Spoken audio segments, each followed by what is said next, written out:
خدائے قدوس خدائے سالوس کے بابرکت اور مقدس نام میں آپ سب کی سلامتی ہو۔ مبارک ہیں وہ جو کامل رفتار ہیں، جو خداوند کی شریعت پر عمل کرتے ہیں۔ مبارک ہیں وہ جو اس کی شہادتوں کو مانتے ہیں اور پورے دل سے اس کے طالب ہیں۔ قادر مطلق خدا باپ، خدا بیٹے، خدا روح القدس کے نہایت ہی شکر گزار ہیں، جس نے ہم تک اپنا مقدس اور پاک ترین کلام قلم بند کر کے محفوظ کر کے ہم تک پہنچایا، تاکہ ہم اس کے ازلی و ابدی کلام کو جان سکیں، سمجھ سکیں اور پھر اپنی زندگیوں میں اس کو صحیح طور پر لاگو کر سکیں، تاکہ خدا کی الہی مرضی ہماری زندگیوں میں پوری ہو۔ تو کلام مقدس میں سے آج ہم جو حوالہ پڑھیں گے وہ عہد عتیق میں سے ہے۔ پہلا حوالہ گنتی کی کتاب the book of numbers chapter number 10 and from verse number 35۔ کلام مقدس کے اس حصہ میں یوں لکھا ہے، اور صندوق کے کوچ کے وقت موسیٰ یہ کہا کرتا، اٹھ اے خداوند، تیرے دشمن پراگندہ ہو جائیں، اور جو تجھ سے کینہ رکھتے ہیں وہ تیرے آگے سے بھاگیں۔ اور جب وہ ٹھہر جاتا تو وہ یہ کہتا، اے خداوند، ہزاروں ہزار اسرائیلیوں میں لوٹ آ جا۔ پھر وہ لوگ کڑکڑانے اور خداوند کے سنتے برا کہنے لگے۔ چنانچہ خداوند نے سنا اور اس کا غضب بھڑکا، اور خداوند کی آگ ان کے درمیان جل اٹھی اور لشکر گاہ کو ایک کنارے سے بھسم کرنے لگی۔ تب لوگوں نے موسیٰ سے فریاد کی، اور موسیٰ نے خداوند سے دعا کی تو آگ بجھ گئی، اور اس جگہ کا نام تبیرہ پڑا، کیونکہ خداوند کی آگ ان میں جل اٹھی تھی۔ اور اس کے ساتھ ہی دوسرا حوالہ جو اس کے ساتھ کوٹ کریں گے وہ پہلا کرنتھیوں اور اس کا 10واں باب ہے۔ مقدس پالوس رسول کرنتھس کی کلیسیا کو یہ باور کراتا ہے کہ بیابان کی کلیسیا کے ساتھ خدا کا اچھا سلوک کس طرح رہا، اور بیابان کی کلیسیا کا رویہ کیسا رہا۔ نہ صرف بیابان کی کلیسیا کا رویہ بلکہ عہد جدید کی کلیسیا کے رویے پر بھی غور کرنے کی ضرورت ہے۔ تو مقدس پالوس رسول کرنتھس کے لوگوں کو آگاہی دیتا ہے کہ اے بھائیو، میں تمہارا اس سے ناواقف رہنا نہیں چاہتا کہ ہمارے سب باپ دادا بادل کے نیچے تھے اور سب کے سب سمندر میں سے گزرے، اور سب نے اس بادل اور سمندر میں موسیٰ کا بپتسمہ لیا، اور سب نے ایک ہی روحانی پانی پیا، کیونکہ وہ اس روحانی چٹان میں سے پیتے تھے جو ان کے ساتھ ساتھ چلتی تھی، اور وہ چٹان مسیح تھا۔ مگر ان میں سے اکثروں سے خدا راضی نہ ہوا، چنانچہ وہ بیابان میں ڈھیر ہو گئے۔ سو کلام مقدس میں سے آج ہم اس بات پر غور کریں گے کہ اسرائیل کے ساتھ خدا کا اچھا سلوک اور ان کا رویہ کیسا رہا، انہوں نے کیسا ریئیکٹ دیا، ان کا ریئیکشن کیا تھا۔ جو کچھ خدا ان کے ساتھ بھلائی کرتا رہا، اس کے بدلے میں ان کا رویہ ٹیڑھا اور ترچھا تھا۔ اور مقدس داؤد زبور نمبر 116 میں اس بات کا ذکر کرتا ہے کہ خداوند کی سب نعمتیں جو مجھے ملیں، میں ان کے عوض میں اسے کیا دوں؟ میں نجات کا پیالہ اٹھا کر خداوند سے دعا کروں گا۔ جو کچھ خدا ہماری زندگی میں کام کرتا ہے، ہم اس کے بدلے میں خدا کو کیا دیتے ہیں، ہمارا ایٹیٹیوڈ کیسا ہے، ہمارا رویہ کیسا ہے۔ تو پالوس رسول کرنتھس کی کلیسیا کو جب خط لکھتا ہے تو اس خط میں اسرائیل کے ماضی پر وہ نظر دوڑاتا ہے اور اس کا اطلاق کلیسیا پر بھی کر رہا ہے۔ سب سے پہلے وہ اسرائیل کی ان مراد کا ذکر کرتا ہے جو ان کے زوال کا سبب ہیں۔ یہودی قوم کے سب باپ دادا بادل کے نیچے سمندر میں سے گزرے اور مصر کی رہائی وہ ہے اس کی یاد دلاتا ہے، اور لفظ سب پر زور دیتا ہے کہ خدا کس طرح بیابان میں ان کے ساتھ رہا، دن کو بادل کا سایہ اور رات کو آگ کا ستون بن کر ساتھ رہا۔ وہ سب خدا کی مخالفت کرتے رہے، خدا کی نعمتوں سے لطف اندوز تو ہوتے رہے، لیکن اس کے باوجود ان کا ایٹیٹیوڈ اچھا نہیں تھا۔ اور پھر وہ ذکر کرتا ہے کہ سب نے موسیٰ کا بپتسمہ لیا۔ موسیٰ کا بپتسمہ لینے سے مراد ہے، مطلب یہ ہے کہ موسیٰ کو انہوں نے اپنا لیڈر مانا اور سب نے روحانی خوراک کھائی۔ یہاں پر اشارہ اس آسمانی من کی طرف ہے۔ روحانی خوراک کا مطلب ہے روحانی نشو و نما۔ اور تیسری بات ہے کہ خدا عجیب طریقے سے پانی مہیا کرتا ہے، اگرچہ یہ حقیقی زمینی پانی تھا، یہ روحانی تازگی کا عکس تھا۔ روحانی چٹان کا ذکر کرتا ہے، وہ روحانی چٹان خداوند یسوع مسیح کو کہتا ہے جو ان کے ساتھ ساتھ چلتا رہا اور جو اپنے لوگوں کو زندگی کا پانی دیتا ہے۔ اور پالوس رسول یاد دلاتا ہے کہ سب کچھ کرنے کے باوجود ان میں سے اکثروں کے ساتھ خدا راضی نہ تھا اور وہ بیابان میں ڈھیر ہو گئے۔ انہوں نے موسیٰ کو اپنا لیڈر مانا، مگر ان کا بدن تو بیابان میں تھا لیکن دل ان کا مصر کے کھانوں میں تھا۔ انہوں نے فرعون کی غلامی سے جسمانی آزادی کا لطف اٹھایا، مگر ان کے دل شہوانی لذتوں کے طلبگار تھے۔ 20 برس کے جتنے مرد مصر سے نکلے تھے ان میں سے صرف 2 ہی کنعان میں داخل ہوئے تھے، باقی سب راہ میں رہ گئے۔ صرف یشوع اور کالب وعدہ کے ملک میں داخل ہوئے، باقی سب کی لاشیں بیابان میں رہ گئیں، اور یہ ثبوت ہے کہ خدا ان سے راضی نہ ہوا۔ یہ منظر سبق سیکھنے کا منظر ہے اور یہ باتیں ہمارے لیے جائے عبرت ہیں۔ ہم بھی بری چیزوں کی خواہش نہ کریں تو وعدہ کیے ہوئے نئے یروشلم کی راہ پر جائیں گے۔ اور عہد عتیق میں ہمارے لیے یہ ایک سبق ہے عہد عتیق کو پڑھتے ہوئے، اور انہوں نے سنہری بچھڑے کا بھی ذکر پالوس رسول کرتا ہے جس کی پوجا کرنے لگے اور ناچنے کودنے لگے، جشن منایا۔ اور خروج کی کتاب 32ویں باب اس بات کا ذکر ہے کہ موابی عورتوں کو وہ بیاہ کر بھی لے آئے، اور گنتی 25 باب میں ذکر ہے کہ بلعام نبی کے بہکاوے میں آ کر انہوں نے خداوند کے کلام کی نافرمانی کی، حرام کاری میں پڑ گئے،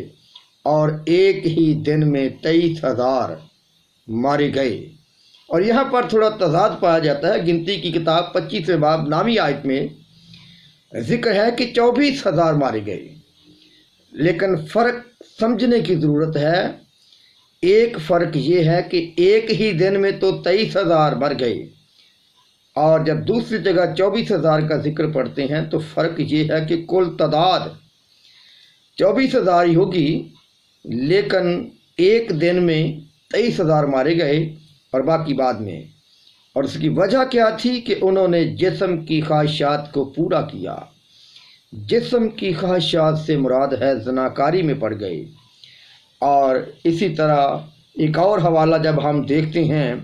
مقدس لوکا کی انجیل کے 15ویں باب کے وسیلہ سے خدا ایک تمثیل کے وسیلہ سے ہمیں یہ یاد دلاتا ہے، یہ سبق دینا چاہتا ہے کہ مصرف بیٹا ایک وہ بیٹا ہے جو پرانی روش کا انسان نئی روش میں بڑے صبر اور تحمل کا مظاہرہ کرتا ہے، وہ لوٹ کر واپس آ جاتا ہے۔ اس کے اندر پہلے احساس گناہ پیدا ہوا، پھر اس نے ترک گناہ کیا، اور پھر اقرار گناہ کر کے واپس اپنے باپ کی طرف جب وہ لوٹتا ہے تو باپ اسے گلے لگا لیتا ہے، اور دوسرا آزاد ہو کر بھی، خود مختار ہو کر بھی تنگ نظری کا مظاہرہ کرتا ہے۔ یہ بڑے بیٹے کا ذکر ہے، اور اگر دونوں کی زندگیوں پر غور کیا جائے، دونوں ہی باپ کے گستاخ نکلے، اور دونوں ہی باپ کی عمر کے دشمن ہیں، باپ کی خوشی کے دشمن ہیں۔ دونوں نے دنیا میں اپنی خود مختاری میں خود کو نااہل سمجھا، اور اپنے تشخص کو انہوں نے خراب کیا۔ ایک بیٹے نے حصہ مانگ کر گستاخی کی، اور عیش و عشرت میں سارا مال اجاڑ کر باپ کی گستاخی کی۔ اب جب وہ لوٹ کر گھر آتا ہے، باپ معاف کر دیتا ہے، تو دوسرا اپنا حق جتا کر گستاخی کرتا ہے۔ ایک نے گھر چھوڑ دیا اور وہ واپس گھر لوٹتا ہے تو اسے باپ قبول کر لیتا ہے، اور دوسرا بیٹا جو ہے وہ باہر سے آتا ہے اور گھر میں داخل نہیں ہوتا۔ ایک بیٹا معاشرے میں باپ کی ناک کٹواتا ہے تو دوسرا مہمانوں کے سامنے باپ کو ذلیل کرتا ہے اور باپ کی بے عزتی کرتا ہے، باپ کی خوشی کا وہ خون کرتا ہے، اور چھوٹا بیٹا حق گنوا کر دوبارہ ڈیمانڈ نہیں کرتا۔ یہ باپ کی فیاضی ہے، اور باپ اپنی فیاضی دکھاتا ہے کہ اسے پھر سے انگوٹھی پہنا دیتا ہے، اسے پھر سے نئی پوشاک پہنا دیتا ہے، جس کا مطلب ہے کہ وہ پھر سے اس گھر کا وارث ہے۔ اور بڑا بیٹا کیا کرتا ہے؟ بڑا بیٹا جو ہے وہ بڑا بھائی کا کردار ادا کرتا ہے، اور وہ اپنے بھائی کو معاف نہیں کرنا چاہتا، نقصان برداشت نہیں کرنا چاہتا، اور باپ کی خوشی کی قدر نہیں کرتا، کیونکہ باپ نے خوشی میں آ کر اسے گلے لگایا، اسے چوما، اور اسے نئی پوشاک پہنائی، اور پھر اس کے لیے پھر سے اپنے گھر کے دروازے کھول دیے۔ باپ کے کھوئے ہوئے اس غم کو جو وہ اب بھول جو جاتا ہے، بیٹے کو خوشی میں کرتا ہے، اور ناچنے کی وہ خوشی کرتا ہے اور ساز بجتے ہیں، تو وہاں پر جب بڑا بھائی باہر سے آتا ہے تو وہ اپنے بھائی کو دل سے قبول نہیں کرتا، خود غرضی کا رویہ دکھاتا ہے، اور اس کی روح کیسی ہے؟ باپ پر طرفداری کا الزام لگاتا ہے، اور اپنے رویے سے ثابت کرتا ہے کہ میں اس خاندان کا فرد نہیں، لیکن باپ فیاضی دکھاتا ہے۔ آج ہمیں یہ سوچنا ہے کہ کیا ہمیں مصرف بیٹے کی طرح واپس باپ کے پاس لوٹنا ہے، یا اس بڑے بھائی کا کردار ادا کرنا ہے جس نے سب کچھ اس کے پاس تھا، لیکن اس نے باپ کی خوشی کا خون کر دیا، باپ کی خوشی کو رد کر دیا، اور اس نے باپ پر الزام لگایا کہ اس نے تیرا سب کچھ اجاڑ دیا، پھر بھی تو اسے قبول کرتا ہے، اور میں جو تیرے ساتھ رہا اور تو نے مجھے کبھی کچھ نہیں دیا۔ لیکن باپ کا رویہ کیسا شفقت کا رویہ ہے، اور کلام مقدس میں یسایا نبی کی معرفت خدا یہ کہتا ہے کہ خواہ تمہارے گناہ کرمزی ہوں، میں ان کو دھو کر اون کی مانند سفید کر دوں گا۔ اور یہاں پر اس تمثیل میں باپ اپنی شفقت کا اظہار کرتا ہے کہ کھوئے ہوئے بیٹے کو پھر سے قبول کر لیتا ہے، بحال کر لیتا ہے۔ اس باپ کا رویہ دراصل عکاسی کرتا ہے خدا کے رویے کی۔ خدا اگرچہ عادل بھی ہے، رحیم بھی ہے، کریم بھی ہے، شفیق بھی ہے، قہر کرنے میں دھیما بھی ہے، لیکن اگر کوئی شخص اپنے گناہ کا احساس کرتا ہے، پہلے اس کے اندر گناہ کا احساس پیدا ہوا اور اس نے یہ دل میں خیال کیا کہ میں اٹھ کر اپنے باپ کے پاس جاؤں گا اور اس سے کہوں گا کہ میں آسمان کا اور تیری نظر میں گنہگار ہوا، اب اس لائق نہیں کہ پھر تیرا بیٹا کہلاؤں۔ اور اس کے بعد وہ اٹھ کر گھر کی طرف آتا ہے، وہ گھر کی طرف واپس لوٹتا ہے تو باپ دور سے دیکھ کر اسے خوشی کا اظہار کرتا ہے، اسے قبول کرتا ہے۔ اسی طرح زبور کی کتاب میں ہم مقدس داؤد کے بارے میں زبور نمبر 51 میں یہ پڑھتے ہیں کہ وہ کس طرح اپنے گناہ کا اقرار کرتا ہے خدا کے سامنے اور معافی طلب کرتا ہے کہ اے خدا اپنی شفقت کے مطابق مجھ پر رحم کر، اپنی رحمت کی کثرت کے مطابق میری خطائیں مٹا دے، میری بدی کو مجھ سے دھو ڈال اور میرے گناہ سے مجھے پاک کر، کیونکہ میں اپنی خطاؤں کو مانتا ہوں اور میرا گناہ ہمیشہ میرے سامنے ہے۔ یقیناً خدا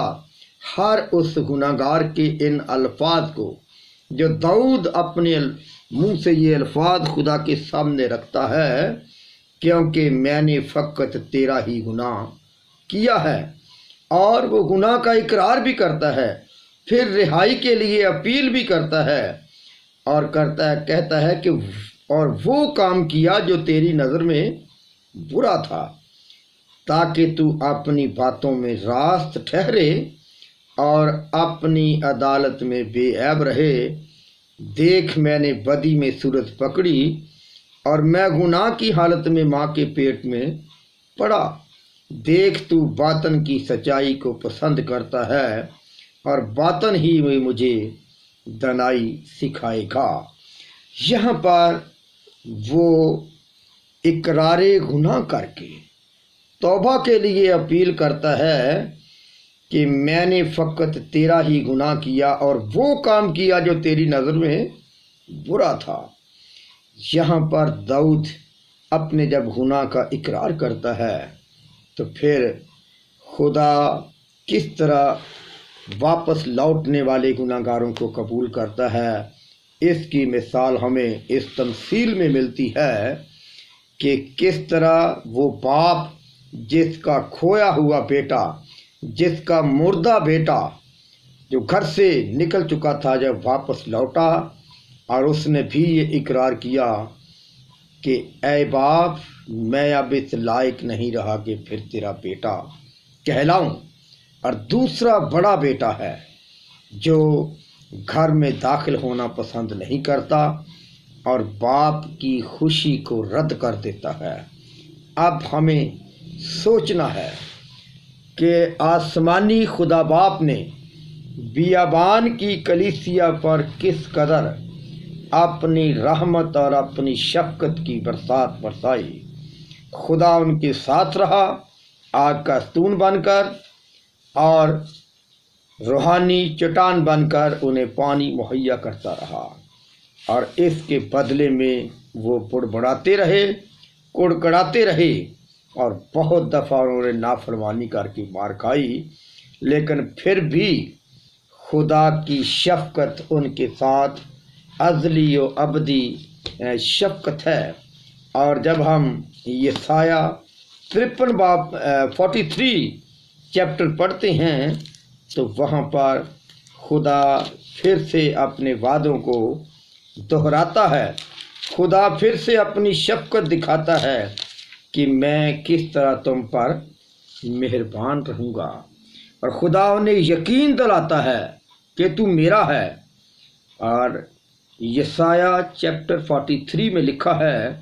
اور اب اے یعقوب، خداوند جس نے تجھ کو پیدا کیا اور جس نے اے اسرائیل تجھ کو بنایا یوں فرماتا ہے، خوف نہ کر، کیونکہ میں نے تیرا فدیہ دیا ہے، میں نے تیرا نام لے کر تجھے بلایا ہے، تو میرا ہے، اور جب تو سیلاب میں سے گزرے گا تو میں تیرے ساتھ ہوں گا، اور جب تو ندیوں کو عبور کرے گا تو وہ تجھے نہ ڈبوئیں گی، جب تو آگ پر جلے گا تو تجھے آنچ نہ لگے گی، اور شعلہ تجھے نہ جلائے گا۔ یہاں پر بھی خدا اسرائیل کے لیے ایک بڑی رحمت اور شفقت کا اظہار کرتا ہے کہ میں ہی یہوہ ہوں، میرے سوا کوئی بچانے والا نہیں، میں نے اعلان کیا اور میں نے نجات بخشی، اور میں نے ہی ظاہر کیا جب تم میں کوئی اجنبی معبود نہ تھا، سو تم میرے گواہ ہو۔ خداوند فرماتا ہے کہ میں ہی خدا ہوں، آج سے میں ہوں اور کوئی نہیں جو میرے ہاتھ سے چھڑا سکے۔ یقیناً خدا ہی چھڑا سکتا ہے، خدا ہی بحال کر سکتا ہے، اور خدا ہی ہمیں واپس قبول کرتا ہے۔ صرف بیٹے کی زندگی سے سیکھنا ہے اور بڑے بھائی کے کردار کو یاد رکھنا ہے، اور اپنی زندگی میں یہ پرکھنا ہے کہ ہم کس بھائی کا کردار ادا کر رہے ہیں۔ بڑے بھائی کا کردار ادا کرنا ہے یا مصرف بیٹے کی طرح واپس لوٹنا ہے، کیونکہ خدا گناہگاروں کو قبول کرتا ہے، معاف کرتا ہے، وہ اپنی شفقت میں غنی ہے، قہر کرنے میں دھیما۔ آئیے اپنی زندگی میں اس بات کو پرکھتے رہیں اور ہمیشہ داؤد کے ان الفاظ کو بھی یاد رکھیں جو مقدس داؤد نے زبور 116 میں کہا کہ ان ساری نعمتوں کے بدلے میں جو خدا ہم دیتا ہے، ہم اس کے عوض خدا کو کیا دے سکتے ہیں،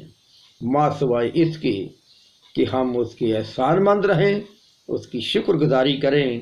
اور ہر ایک حالت میں اس کا شکر بجاتے رہیں۔